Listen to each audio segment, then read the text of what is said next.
Seja bem-vindo ao podcast MG Familiar. Um podcast sobre temas pertinentes que nos fazem refletir e frequentemente com implicações para a prática clínica. E damos as boas-vindas ao nosso anfitrião, professor Carlos Martins.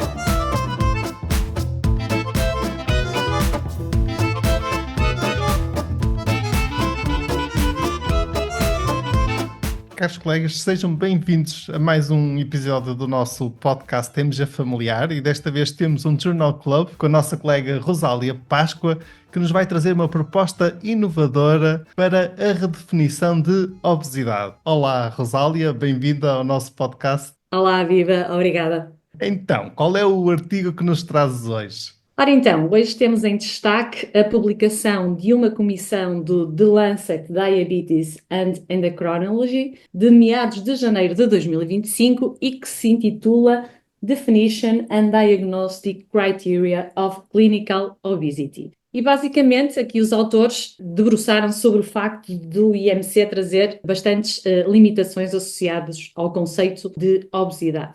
Então, é devido a essas limitações que eles consideram ser necessária uma nova definição de obesidade, é isso?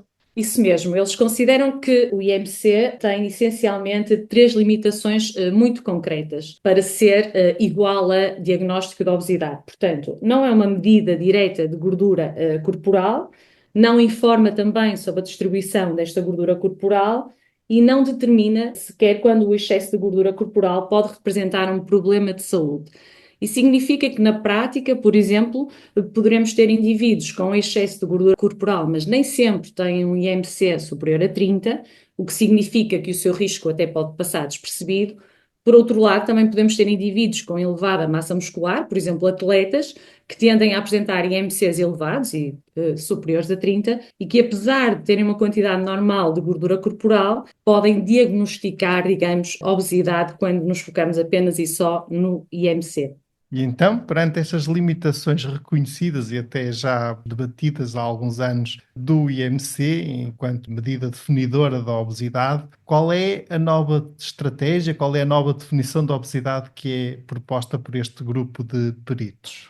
Então, esta comissão elaborou um documento extenso, são 42 páginas com um total de 82 declarações de consenso, mas aquela que realmente nos traz cá hoje e que acho que é mais inovadora, relaciona-se então com o diagnóstico de obesidade, que esta comissão propõe que seja focada noutras medidas de gordura corporal para além do IMC. Ou seja, o IMC por si só, já vimos, apenas será mais para âmbito populacional e não como uma medida individual de risco. E em termos individuais, então, o primeiro passo que os profissionais de saúde teriam que ter em conta seria confirmar se este excesso de gordura corporal de facto existe. Estes peritos recomendam que esta situação possa ser alcançada através de um de três critérios. Primeiro critério possível, termos o IMC associado a pelo menos mais uma medição do tamanho corporal. E em relação ao tamanho corporal, abre aqui um parênteses, porque a propósito desta medição do tamanho corporal, para confirmar o excesso de gordura corporal, os peritos consideram três possibilidades, portanto, o perímetro abdominal, depois a relação entre os perímetros abdominal e da anca, e ainda a relação entre o perímetro abdominal e a altura. Portanto, primeiro critério, então, IMC mais um destas medições do tamanho corporal. Outro critério possível é termos duas medições do tamanho corporal independentemente do IMC e consideram ainda um terceiro critério que seria a possibilidade de medirmos diretamente a gordura corporal com uma avaliação por DEXA, por exemplo. E não obstante todas as limitações do IMC, ainda consideram que se tivermos um IMC maior ou igual que 40, podemos, de forma pragmática, assumir que temos excesso de gordura corporal. Portanto, esta é a nova definição. E o que é que te parece? Assim, numa primeira vista, parece uma definição bastante mais complexa e talvez mais difícil de aplicar na prática clínica. O que te parece? Sim, acho que não é de facto tão prática. Os autores comentam que pode dar alguma sobrecarga até nos profissionais de saúde, porque há aqui mais medidas que precisam de ser avaliadas, mas por outro lado, algumas medidas também se calhar já fazem parte da nossa prática clínica, como o caso do perímetro abdominal.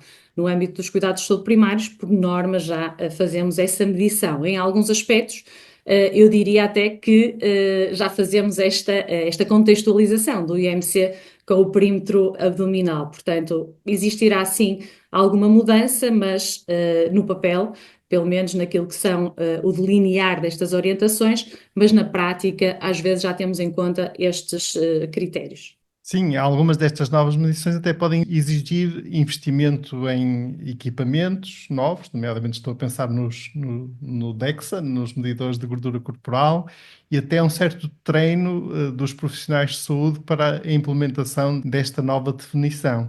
Sem dúvida.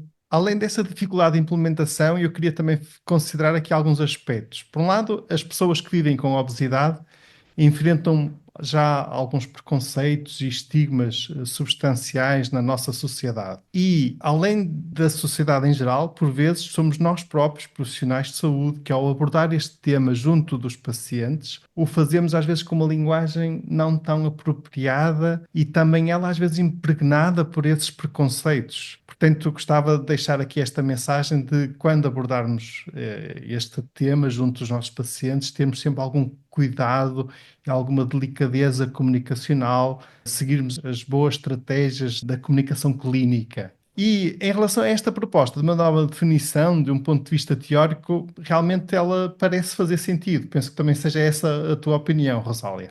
Sim, sim.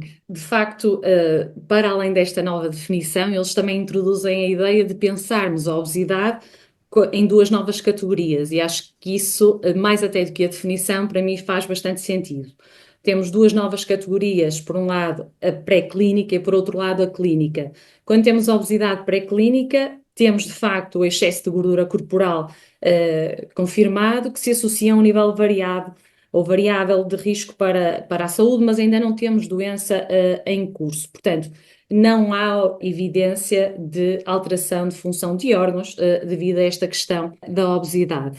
Há, claro, de acordo com aquilo que a evidência nos tem mostrado, algum risco mais elevado de desenvolver doenças, a diabetes, a própria obesidade clínica, os autores focam isso, alguns tipos de cancro, etc.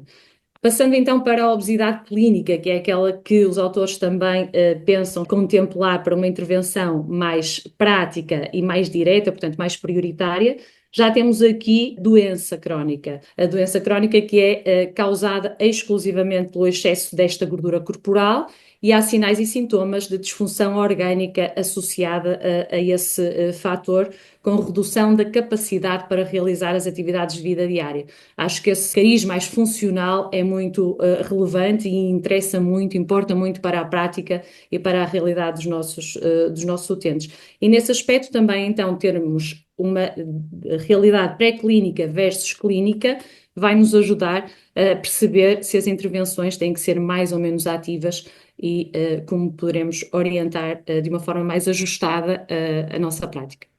Concordo contigo. Esta divisão que os autores propõem também é interessante e lá está. Tudo isto parece fazer sentido do ponto de vista teórico. Só que para nós, médicos de família, no terreno, no dia-a-dia com os nossos pacientes, o fazer sentido do ponto de vista teórico não deve ser suficiente. Ou seja, pelo menos na minha opinião, o que é que eu gostava de ver antes de passarmos, digamos, à fase da implementação e da adoção generalizada destas novas propostas e desta nova definição. Por exemplo, gostava de vê-la aplicada numa coorte para perceber o seu real impacto, para perceber quantas pessoas anteriormente classificadas como obesas ou como tendo obesidade deixariam de o ser e vice-versa. Mas, mais do que isso, no fundo, era dispormos de alguns ensaios clínicos randomizados, em que num ramo se aplicasse a definição tradicional e no outro a nova definição, e medir ao longo do tempo os outcomes de morbimortalidade, outcomes relevantes e de interesse para o paciente.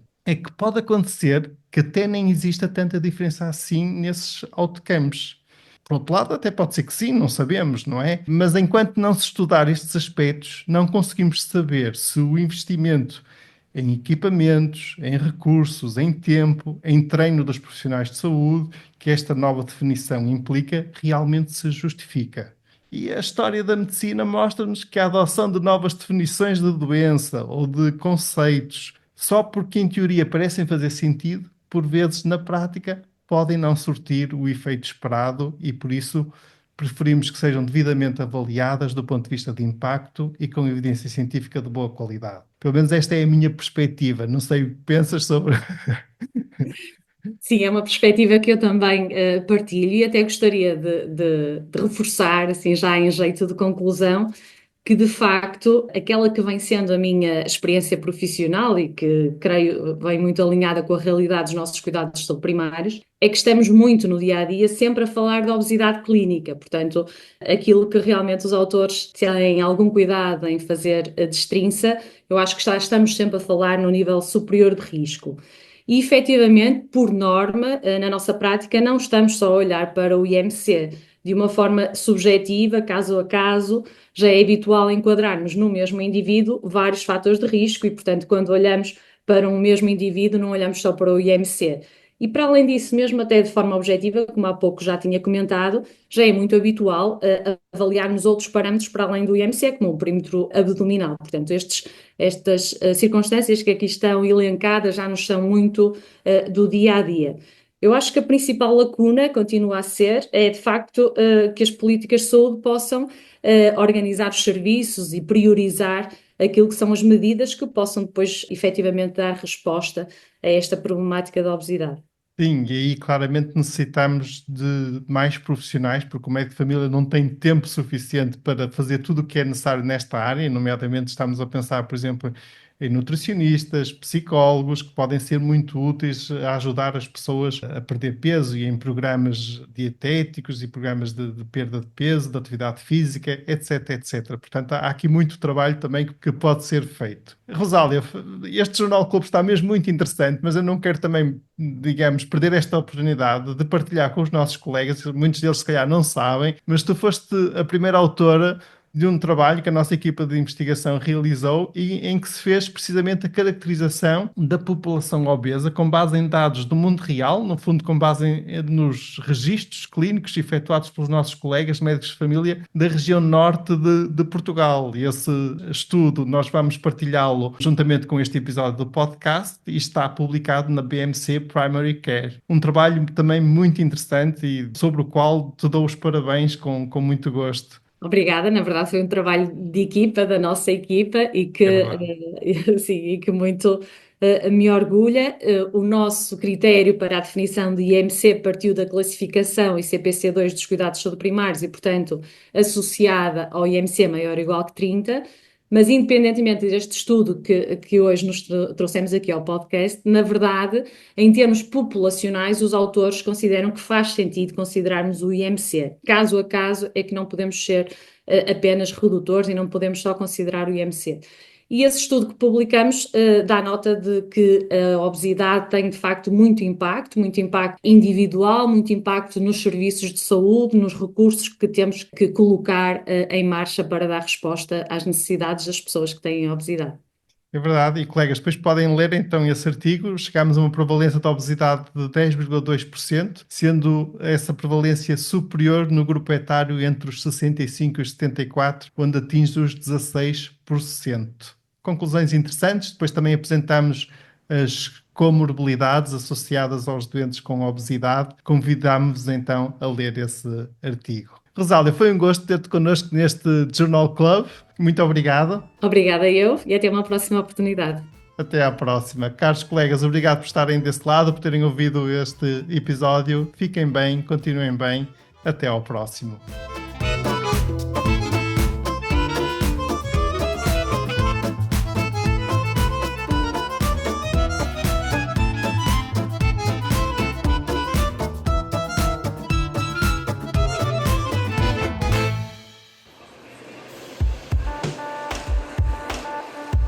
Terminamos assim esta edição do podcast MG Familiar.